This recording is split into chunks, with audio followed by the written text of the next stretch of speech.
আমি মোহাম্মদ আলাউদ্দিন মিয়া, সাবেক VP Carmichael বিশ্ববিদ্যালয় কর্তৃক ছাত্র সংসদ, জাতীয় পার্টি রংপুর জেলা শাখার আহ্বায়ক এবং জাতীয় সংসদের বিরোধী দলীয় নেতা, জাতীয় পার্টির চেয়ারম্যান জনাব গোলাম মোহাম্মদ কাদের সাহেবের আমি উপদেষ্টা। একটি ফলজ, একটু বনজ আর একটি ঔষধি গাছ লাগানোর যে আহ্বান, আজ থেকে বহু বছর ধরে আমরা সরকারিভাবে এবং অনেকের ব্যক্তিগতভাবে তাদের আহ্বানে আমরা এই কাজগুলি করে আসছি।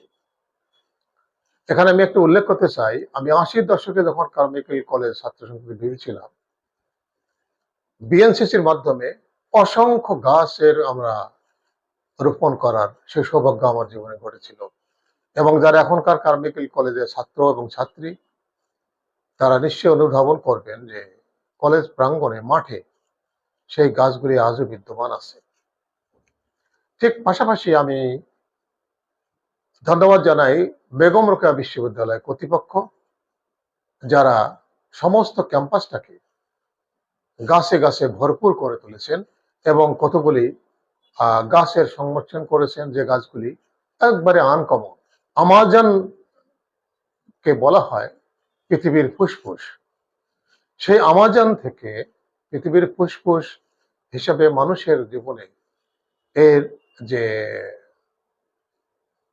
প্রয়োজন, সারা পৃথিবী আজকে এই গাছ নিধন যে মহোৎসব, এই মহোৎসবের কারণে আপনারা খেয়াল করবেন যে গত কিছুদিনে বাংলাদেশে 40% to 43% সেলসিয়াস যে গরমের প্রতাপ এবং প্রভাব, হিট স্ট্রোকে অনেকে মারা গেছে মানুষ। শুধুমাত্র বনায়নের অভাব, গাছের অভাব। গাছ তো আমাদেরকে জীবন বাঁচায় এবং আমাদের দায়িত্ব হলো গাছকে আমরা বাঁচাবো, গাছ মানব জাতিকে বাঁচাবে। অতি সম্প্রতি আমার যাওয়ার সুযোগ হয়েছিল পবিত্র মক্কা নগরীতে, যে পাহাড় পর্বতের এলাকায় দেখা যাচ্ছে এখন সবুজায়ন হচ্ছে।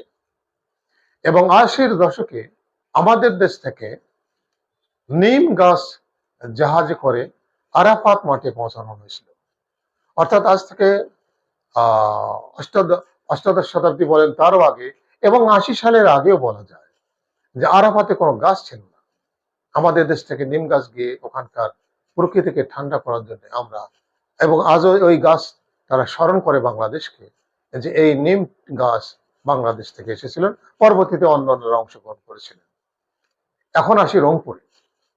রংপুর আমাদের একটি ঐতিহ্যবাহী এবং খুব দায়িত্ববান একজন মেয়রের নেতৃত্বে রংপুর মহানগরী পরিচালিত হচ্ছে। আপনারা শুনে আনন্দিত হবেন এবং আপনাদের অবহিত করতে যাচ্ছি যে আমাদের তো বিরাট কর্মযোগ্য রংপুর সিটি কর্পোরেশন, 205 বর্গ কিলোমিটার।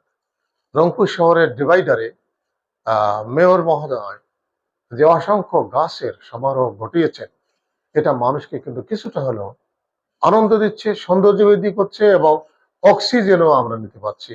প্রশাসনের কাছে আমি অনুরোধ করবো, ওনারা যেসব বাসা বাড়িতে থাকে উচ্চপদস্থ কর্মকর্তারা, কিন্তু তাদের বাড়ির সামনে অসংখ্য গাছ আছে এবং তারা তারা তারাও আমাদেরকে, রংপুরবাসীকে স্বস্তি দেওয়ার জন্য, রংপুরবাসীকে অক্সিজেন প্রবাহ করার জন্য তারাও কিন্তু আমাদের কাছে একটা স্মরণীয় হয়ে থাকবেন।